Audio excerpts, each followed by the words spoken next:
যে স্বপ্নের জন্য যারা প্রাণ দিয়েছে সে স্বপ্নকে আমরা বাস্তবায়ন করবই। এটার থেকে আমাদের বেরিয়ে যাবার কোনো উপায় নেই। আমাদের প্রতিজ্ঞা রইল আমরা এটা করব। আমরা নতুন বাংলাদেশের অফিস এটা করেছি। নতুন বাংলাদেশ গড়ার জন্য আমরা এখানে এসেছি, সেটা যেন সবাই মিলে আমরা করতে পারি। দেয়ালের যে লেখাগুলো যখনই দেখি অবাক লাগে, এত কথা কিভাবে এদের মনে আসলো।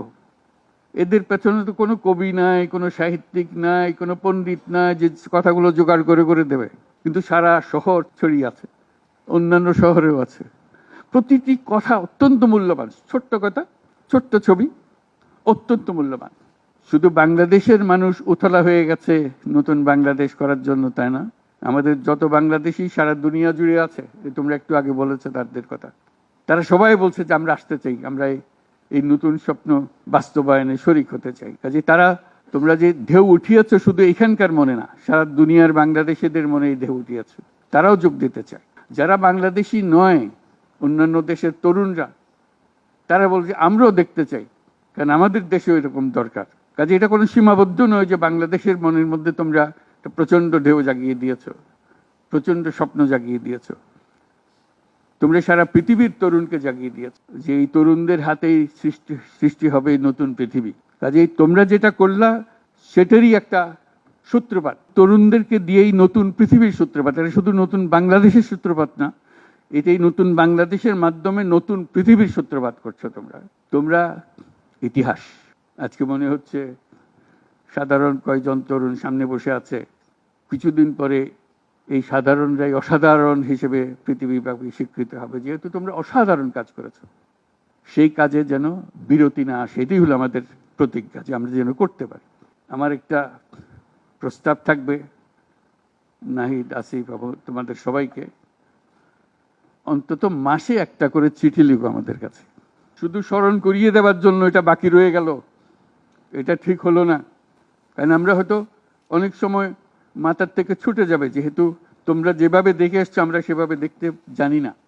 সেই জানানটা দেওয়ার জন্য আমাদেরকে গুঁতো দিতে হবে, স্মরণ করিয়ে দিতে হবে, যাতে করে আমরা এটার থেকে বিচ্যুত হয়ে যেতে না পারি।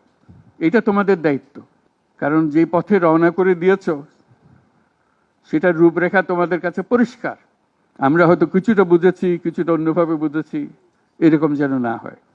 তোমাদের ঠিকভাবে যে স্বপ্ন তোমরা দেখেছো সেই স্বপ্নটা যেন আমরা আমাদের সাধ্যমতো রূপ দিতে পারি।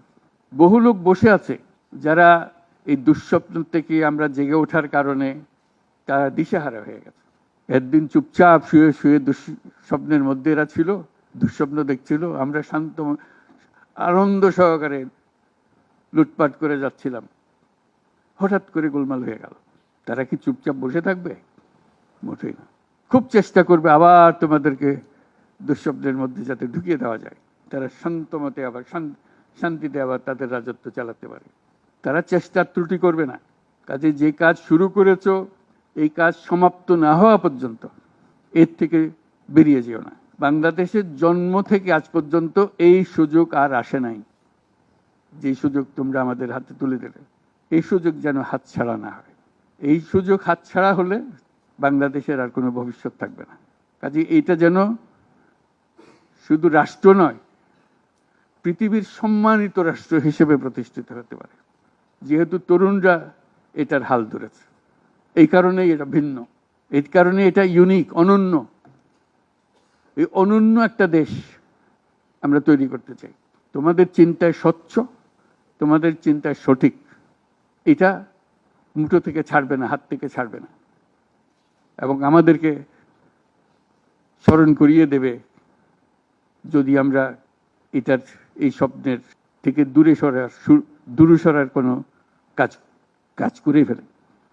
আমাদের কারো কোনো ইচ্ছা নাই এই স্বপ্ন বাইরে যাওয়ার, এই স্বপ্ন বাস্তবায়ন করাই আমাদের সার্বক্ষণিক কাজ।